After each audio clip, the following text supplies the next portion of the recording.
ஆனால் தொல்காப்பியர் தமிழ்நாட்டை அறிவன் தேயம், அதாவது அறிவாளிகளின் அறிஞர்களுடைய நாடு என்று குறிப்பிடுகிறார். அப்போது தொல்காப்பியர் காலத்திலேயே எவ்வளவு பெரிய அறிஞர்கள் தமிழ்நாட்டில் இருந்திருக்க வேண்டும். மற்ற நாடுகளில்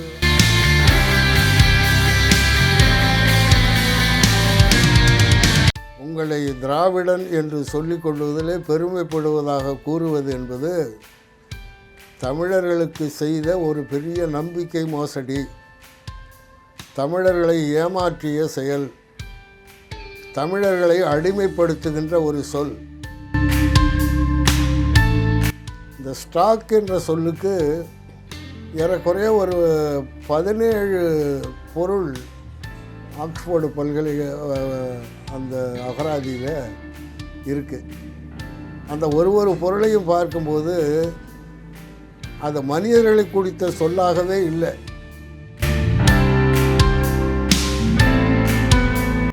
தமிழர்களை ஏமாற்றிய செயல், தமிழர்களை அடிமைப்படுத்துகின்ற ஒரு சொல் என்று தான் பார்க்க வேண்டியிருக்கிறது. ஆகவே இந்த திராவிடியன் ஸ்டாக் என்று அவர் பதிவிட்டதுக்கு என்னுடைய வன்மையான கண்டனத்தை நான் தமிழர்களுடைய சார்பாக, தமிழ் இனத்தினுடைய சார்பாக, தமிழ் மொழியினுடைய சார்பாக தெரிவித்துக் கொள்கிறேன்.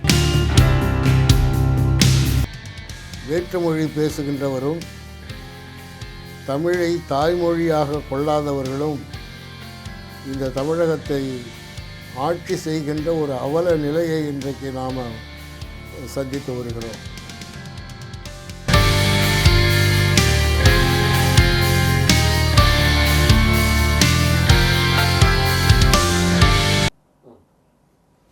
வணக்கம். தமிழன் வலையொலிக்காக இன்று சில செய்திகளை உங்கள் முன் விளக்கலாம் என்று கருதுகிறேன். தொல்காப்பியர் தமிழ்நாட்டை வேறு பல பெயர்களால் அவர் குறிப்பிட்டிருக்கலாம். அந்த தகுதியெல்லாம் தமிழ்நாட்டுக்கு உண்டு. ஆனாலும் அவர் தொல்காப்பியத்தில் தமிழ்நாட்டை அறிவன் தேயம் என்று அவர் குறிப்பிடுகிறார்.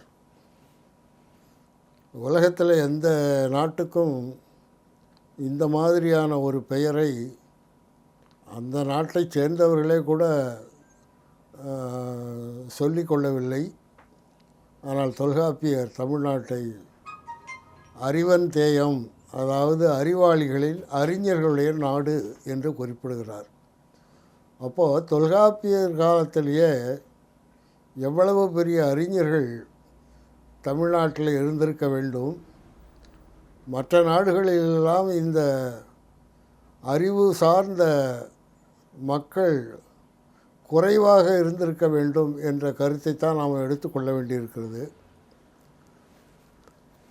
இந்த தொல்காப்பியர் குறிப்பிட்ட அந்த அறிவன் தேயம் என்ற இலக்கணம் ஏறக்குறைய கிறித்து பிறப்பு ஆண்டுகளுக்கு பிறகு அந்த தகுதியை இழக்கின்ற ஒரு சூழ்நிலை படிப்படியாக அரங்கேற்றப்பட்டு ஏறக்குறைய கிபி 17-18ஆம் நூற்றாண்டுகளிலெல்லாம் 19ஆம் நூற்றாண்டு கூட என்று சொல்லலாம், தமிழர்களுக்கு கல்வி 2000 ஆண்டுகளாக மறுக்கப்பட்டதனுடைய அடிப்படையில் தமிழர்கள் எல்லாம் அறியாமையில் சிக்கி தவிக்கின்ற ஒரு சூழ்நிலை தமிழகத்திலே உருவாக்கப்பட்டது.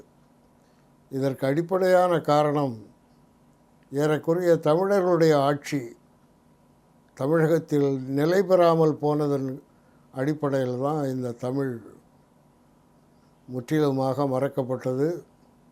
தமிழ் அறிவும் உலக அறிவும் தமிழர்களுக்கு இல்லாமல் போய் அடிமைகளாக, ஏவல் செய்பவர்களாக, அதிகாரத்திற்கு ஆட்பட்டவர்களாக மாறியதனுடைய அடிப்படையில் எந்த செய்தியையும் புரிந்து கொள்ள இயலாமலும் ஆணைகளுக்கு அடிபணிந்தும் எதிர்கேள்விகளை கேட்க முடியாமலும் தமிழ் இனம் ஏறக்குறைய ஒரு 1300 ஆண்டு 1400 ஆண்டுகள் தாழ்ந்து போனது. இந்த சூழ்நிலை ஓரளவுக்கு 19ஆம் நூற்றாண்டுடைய பிற்பகுதியிலும் 20ஆம் நூற்றாண்டினுடைய முற்பகுதியிலும் தமிழர்களுக்கு ஒரு புத்துணர்வு ஏற்பட்டு ஒரு மறுமலர்ச்சி ஏற்பட்டு தமிழ் மொழியை பற்றியும் தமிழ் இனத்தை சிறப்புகளை பற்றியும் அவர்கள் எழுதவும் பேசவும் நூல்களாக வெளியிடவும் தொடங்கிய காலத்தில் தமிழுக்கு ஒரு வாழ்வு கிடைக்கப் போகிறது என்ற ஒரு நம்பிக்கை துளிர்விட்டது.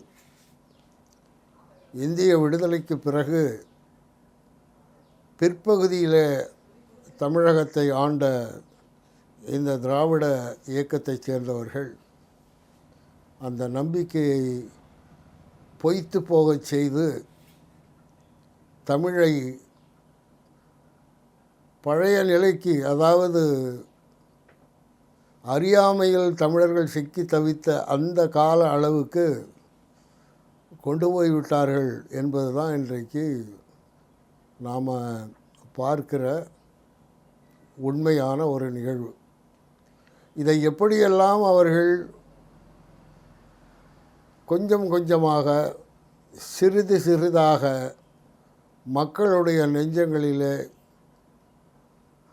இந்த நஞ்சை கலந்து அவர்களை மடைமாற்றம் செய்தார்கள் என்ற வரலாறை இன்றைக்கு தமிழகத்தில் உள்ள தமிழ் உணர்வாளர்களும் தமிழ் அறிஞர்களும் வரலாற்று ஆய்வாளர்களும் புரிந்து கொண்டு தமிழ் இனத்தினுடைய தமிழ் மொழியினுடைய கடந்த கால வரலாற்றை எடுத்து முன்வைக்கின்ற இந்த கால அளவில் கூட வேற்றுமொழி பேசுகின்றவரும் தமிழை தாய்மொழியாக கொள்ளாதவர்களும் இந்த தமிழகத்தை ஆட்சி செய்கின்ற ஒரு அவல நிலையை இன்றைக்கு நாம் சந்தித்து வருகிறோம். அண்மையில் கூட வங்காளத்தினுடைய முதலமைச்சர் அந்த அம்மையார் அவர்கள் வங்காளம் என்பது எங்கள் மக்களுடைய நிலம், இந்த நிலத்தில் டெல்லியிலிருந்து மத்திய பிரதேசம் உத்தரப்பிரதேசத்திலிருந்து வந்து இங்கு அரசியல் பண்ணுகிறவர்களை நாங்கள் ஏற்க மாட்டோம் என்று அந்த அம்மா மம்தா பானர்ஜி அவர்கள் ஒரு முறை அண்மையிலே சொன்னார்கள்.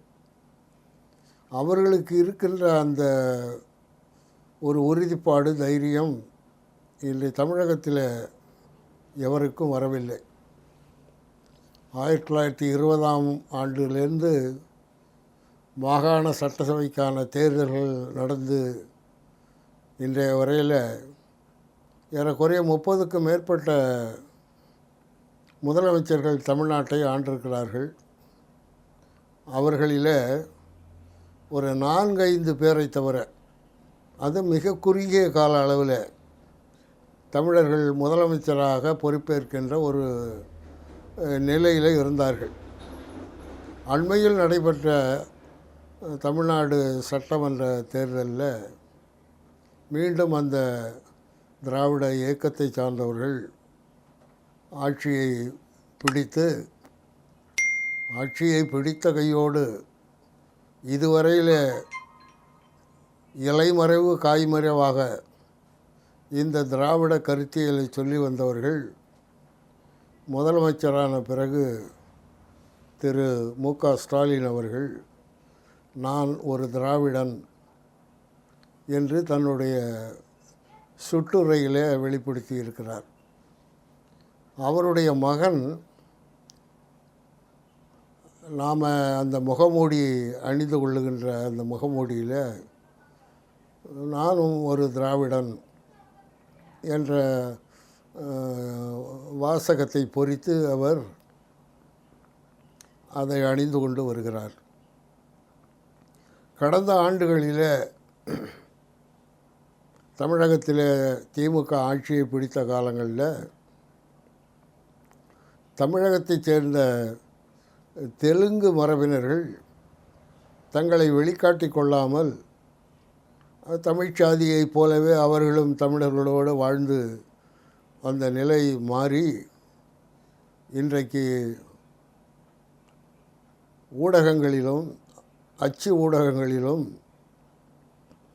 நாயுடு மகாஜனம், ரெட்டினலை சங்கம் என்றவாறு பல விளம்பரங்களை தேர்தலில் வெற்றி பெற்ற தம் இனத்தவருக்கு புகழ் மாலை சூட்டுகின்ற வகையில் அவர்கள் வெளியிட்டு வருவதை நாம் 2-3 நாட்களாக பார்க்க முடிகிறது.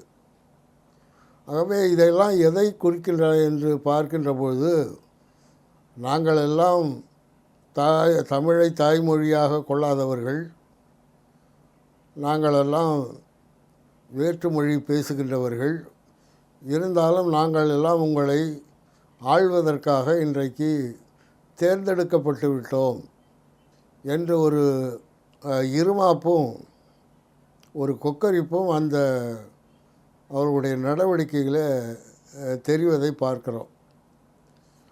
அண்மையில் முதலமைச்சர் திரு மு.க. ஸ்டாலின் அவர்கள் தன்னுடைய அந்த குறிப்பு வெளியிடுற அந்த ட்விட்டர் பகுதியில் I belong to Dravidian stock என்று அவர் பதிவு செய்திருக்கிறார். இந்த தேர்தலுக்கு முன்பு அதை பற்றியெல்லாம், திராவிடத்தை பற்றியெல்லாம் பேசாதவர்கள் தேர்தலுக்கு பிறகு அதை திரும்பவும் முன்வைக்கிறார்கள் என்றால், இனியும் 5 ஆண்டு காலத்திற்கு உங்களை ஏமாற்றி தான் நாங்கள் ஆட்சி செய்வோம் என்ற ஒரு போர் பிரகடனத்தை தமிழர் மீது அவர் தொடுக்கிறார் என்ற ஒரு பொருளைத்தான் நாம் பார்க்க முடியுது. இப்போது அவர் திராவிடன் என்று சொல்லிக் கொள்வதில் என்ன தேவை இருந்தது? ஏதாவது அதற்கான சூழல் உருவாகி இருந்ததா? இப்படிப்பட்ட சூழ்நிலையில் யாருமே அதை பற்றி சிந்திக்காத ஒரு சூழ்நிலையில் நான் திராவிடன் என்று சொல்வது சரி, திராவிடன் என்று சொல்லுகிற அந்த ஒரு மனப்பாங்கு, தைரியம் எப்படி வந்தது? பெரும்பாலான தமிழர்கள் வாக்களித்ததுனால உங்களுக்கு கிடைத்தது. ஆகவே நான் தமிழ்நாட்டின் முதலமைச்சர், தமிழருடைய முதலமைச்சர் என்று சொல்லிக் கொள்வதை விட 5.5 விழுக்காடு மட்டுமே உள்ள அந்த வேற்றுமொழிக்காரர்களின் பிரதிநிதியாக தன்னை காட்டிக்கொண்டு நான் டிராவிடியன் ஸ்டாக் என்று அவர் விளம்பரப்படுத்துவது ஒரு அநாகரிகமான, அசிங்கமான ஒரு அரசியல் நிலைப்பாடு என்பதை தவிர வேறு எதுவும் அதில் சொல்வதற்கில்லை. இதில் தமிழர்கள் புரிந்து கொள்ள வேண்டியது, இப்படி தமிழகத்திலே வந்த ஒரு முதலமைச்சர் தமிழ்ச்சார்பான சிந்தனைகளை விடுத்து தன்னை ஒரு திராவிடன் என்று அறிமுகப்படுத்தி கொள்வதை இந்த தமிழர்கள், இதுவரையில் சகித்து கொண்டிருந்த தமிழர்கள் இனிமேலும் அதை சகித்து கொண்டிருக்க வேண்டுமா என்ற ஒரு கேள்வியை தங்களுக்குத்தானே கேட்டுக்கொள்ள நான் விரும்புகிறேன். இதில் குறிப்பாக தமிழ்நாட்டினுடைய பண்பாட்டு நாகரிக கூறுகளை விளக்குகின்ற 2 துறைகள், ஒன்று இந்து சமய அறநிலைத்துறை, 2வது தமிழ் வளர்ச்சித்துறை. இந்த 2 துறைகளுக்கும் கடந்த திராவிட கட்சியினுடைய ஆட்சி காலங்களில் தமிழர்கள் எவரும் அந்த அமைச்சர் பொறுப்பில் அந்த துறைகளை வகித்தது இல்லை என்பது ஒரு வெளிப்படையான உண்மை. அது கொஞ்ச காலம், ஒரு 3-4 ஆண்டுகள் தமிழ் வளர்ச்சித்துறையில் பாண்டியராஜன் என்ற தமிழர் பணியாற்றினார். அவர் பாண்டியராஜன், அவர் தமிழை பற்றி கூட அவர் பெரிதாக அவர் சிந்திக்கவில்லை. என்ன எடுத்துக்காட்டாக சொல்ல வேண்டுமென்றால் கீழடி நாகரிகம் பாரத நாகரிகம் என்று சொன்னவர் அவர். இது கூட பரவாயில்லை. இன்றைக்கு அந்த தமிழ் வளர்ச்சித்துறை ஒரு தமிழர் அல்லாத ஒருவரிடம் ஒப்படைக்கப்பட்டிருக்கிறது. அதுபோல் தொல்லியல் துறையும் ஒப்படைக்கப்பட்டிருக்கு. ஆகவே அவருடைய உள்நோக்கம் என்பது இந்த தமிழருடைய வரலாறு தொல்லியல் மூலமாகவும் அகழ்வாய்வு மூலமாகவும் வெளிப்பட்டுக்கூடாது என்பதை தமிழை வளர்ப்பது போல் காட்டிக்கொண்டு இந்த தமிழ் வளர்ச்சித்துறையை அவர்கள் உருவாக்கினார்கள். இந்த தமிழ் வளர்ச்சித்துறை என்பது எவ்வளவு கேவலமாக கீழ்த்தரமாக கடந்த ஆட்சிகளில் நடத்தப்பட்டு இந்த வளர்ச்சித்துறை தமிழ் வளர்ச்சித்துறையால் எந்த ஒரு பயனுமே தமிழுக்கு ஏற்படாத ஒரு சூழ்நிலையை உருவாக்கி கொண்டு இப்போவும் அதற்கு ஒரு அமைச்சரை போட்டு தமிழர் அல்லாத ஒரு அமைச்சரை போட்டு அந்த துறையை உருவாக்கி இருக்கிறார்கள். இப்போது நாம் அவருடைய ட்விட்டர் பதிவிலே நாம் பார்த்தது அந்த டிராவிடியன் ஸ்டாக் என்பது. இந்த சொல் பயன்பாடு இது சரியானது தானா என்று பார்க்கின்ற போது அவர்கள் சொல்லக்கொள்ளும் இதை அண்ணாவே பயன்படுத்தினார். அவர் அந்த டிராவிடியன் ஸ்டாக் என்ற சொல்லை அண்ணா அவர்களே பயன்படுத்தினார் என்று கூட சொல்வார்கள். இந்த ஆங்கிலேயர்களை பொறுத்தவரையில் சில சொற்களுக்கு நுணுக்கமான பொருளெல்லாம் அவர்கள் வைத்திருப்பார்கள். அந்த நுணுக்கமான பொருள்களை மற்றவர்கள் புரிந்து கொள்ளவும் மாட்டார்கள். இப்போது பல நாடுகளில் இருந்த அந்த பழங்குடி மக்களை, அந்த முன்னோர்களை ஒரு ஒரு நாட்டுக்கும் ஒரு ஒரு பெயர் சொல்லி அவர்கள் அவர்களுடைய பதிவுகளிலே குறிப்பிட்டிருக்கார்கள். தங்களுடைய இனமான ஆரியர்கள் என்பதை ஆரியன் ரேஸ் என்று குறிப்பிடுகிறார்கள். ஆப்பிரிக்காவில் உள்ள அந்த பழங்குடி மக்களை ட்ரைபல்ஸ் என்று குறிப்பிடுகிறார்கள். வட இந்தியாவில் வாழ்ந்த ஆரியருக்கு வருகைக்கு முன்பு வாழ்ந்திருந்த மக்களை, மலைவாழ் மக்களை நேட்டிவ்ஸ் என்று குறிப்பிடுகிறார்கள். ஆஸ்திரேலியாவினுடைய பழங்குடி மக்களை அபாரிஜின்ஸ் என்று அவர்கள் குறிப்பிடுகிறார்கள். இந்த சூழ்நிலையிலே திராவிடர்களைத்தான் அவர்கள் ஸ்டாக் என்று குறிப்பிடுகிறார்கள். இந்த ஸ்டாக் என்று திராவிடர்களை குறிக்கின்ற அந்த சொல் வழக்கு ஏறக்குறைய 19ஆம் நூற்றாண்டில் கால்டுவெல்லினுடைய அந்த ஆய்வுக்கு பிறகு பெரும்பாலானவரால் பயன்படுத்தப்பட்டது. இந்த ஸ்டாக் என்ற சொல்லுக்கு ஏறக்குறைய ஒரு 17 பொருள் ஆக்ஸ்ஃபோர்டு பல்கலை அந்த அகராதியில் இருக்குது. அந்த ஒரு பொருளையும் பார்க்கும்போது அது மனிதர்களை குறித்த சொல்லாகவே இல்லை. விலங்குகள், பறவைகள், மீன்கள், நீரிலே மூழ்கி போன அழுகி போன பொருட்கள், விலங்குகளுடைய கூட்டம், அந்த மீன் பிடிப்பதற்கு பயன்படுத்துகின்ற ஒரு கருவி, ஒரு கோல், இந்த குதிரைக்கு ஆடை அணிவிக்கின்ற அந்த ஆடைகள், இப்படி பல செய்திகள் அவர்கள்ட்ட இருந்து அந்த ஸ்டாக் என்ற சொல்லுக்கு வருது. இப்போ அண்மை காலத்தில் நாம் அந்த சொல்லுக்கு இன்னொரு பொருள் நாம் பார்க்கணுன்னா, இப்போ உந்து இருசக்கர உந்து, பேருந்து, சுமை உந்து, இதுக்கெல்லாம்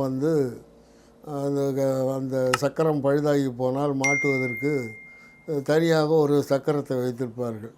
அதை ஸ்டெப்னி என்று சொல்வார்கள். இந்த ஸ்டெப்னி என்ற இந்த காலத்து அந்த சொல்லினுடைய பொருளுக்கும் அந்த ஸ்டாக் என்ற பொருளுக்கும் சொல்லுக்கும் எந்த வேறுபாடும் இல்லை. இப்படி மனிதர்கள் அல்லாத பிற பொருட்களுக்கெல்லாம் அந்த சொல்லை பயன்படுத்தின ஆங்கிலேயர்கள் திராவிடர்களுக்கும் அந்த ஸ்டாக் என்ற சொல்லை பயன்படுத்துகிறார்கள். ஸ்டாக் என்பது ஒரு பன்மை சொல், ப்ளூரல். அது ஒருமையில் பன்மை சொல். அதற்கு என்ன பொருள்னா பல இனங்கள், பல பொருட்கள் என்று பலவாறாக அமைந்த ஒன்று என்று அதுக்கு பொருள். இப்போ திராவிடியன் ஸ்டாக் அப்படின்னா இது ஒரு இனம் இல்லை, இது ஒரு சமூகம் இல்லை, இது பல சமூகங்களுடைய கூட்டுது என்று தான் அதற்கு நாம் பொருள் சொல்ல முடியும். இந்த பொருளை உணராத இந்த திராவிட கட்சிக்காரவங்க ரொம்ப பெருமையாக நாங்கள் I belong to Dravidian stock, இதெல்லாம் என்ன கேலி கூத்துன்னு யாருக்கும் ஒன்றும் புரியல. இதெல்லாம் படிக்காதவர்களை சொல்லி ஏதாவது ஏமாற்றலாம். ஆனால் படித்தவர்களை சொல்க்கு இந்த மாதிரி சொல்லாடல்களை எல்லாம் பயன்படுத்த வேண்டாம் என்று நான் கேட்டுக்கொள்கிறேன். இனிமேலாவது இந்த திராவிடியன் ஸ்டாக் இந்த சொற்களை எல்லாம் தமிழ்நாட்டை ஆளுகின்ற பொறுப்பை பெற்ற பிறகு நீங்கள் பயன்படுத்தக்கூடாது என்பதையும் நான் தெளிவுபடுத்த விரும்புகிறேன். நான் திராவிடன், எங்கள் கட்சி திராவிட கட்சி, இந்த திராவிட சமூகத்தை கட்டமைப்பதற்காகத்தான் நாங்கள் தேர்தலில் நிற்கிறோம் என்று சொல்லி நீங்கள் வாக்கு கேட்டு வெற்றி பெற்று இருந்தீர்களானால் நீங்கள் திராவிடம் என்ற சொல்லை எப்படி வேண்டுமானாலும் நீங்கள் பயன்படுத்தி கொள்ளலாம். ஆனால் நீங்கள் தமிழை சொல்லி, தமிழர்களை சொல்லி, தமிழருடைய வரலாற்றை சொல்லி, தமிழருடைய இலக்கியங்களை மேற்கோள் காட்டி, தமிழர்களுக்காகவே இந்த ஆட்சியை தொடங்குவதாக பொய்யான ஒரு வாக்குறுதியை கொடுத்து தமிழ்நாட்டினுடைய முதலமைச்சரான நீங்கள்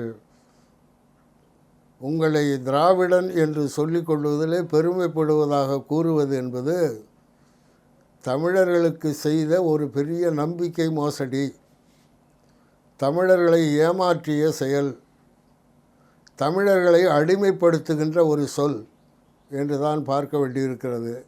ஆகவே இந்த திராவிடியன் ஸ்டாக் என்று அவர் பதிவிட்டதுக்கு என்னுடைய வன்மையான கண்டனத்தை நான் தமிழர்களுடைய சார்பாக, தமிழ் இனத்தினுடைய சார்பாக, தமிழ் மொழியினுடைய சார்பாக தெரிவித்துக் கொள்கிறேன்.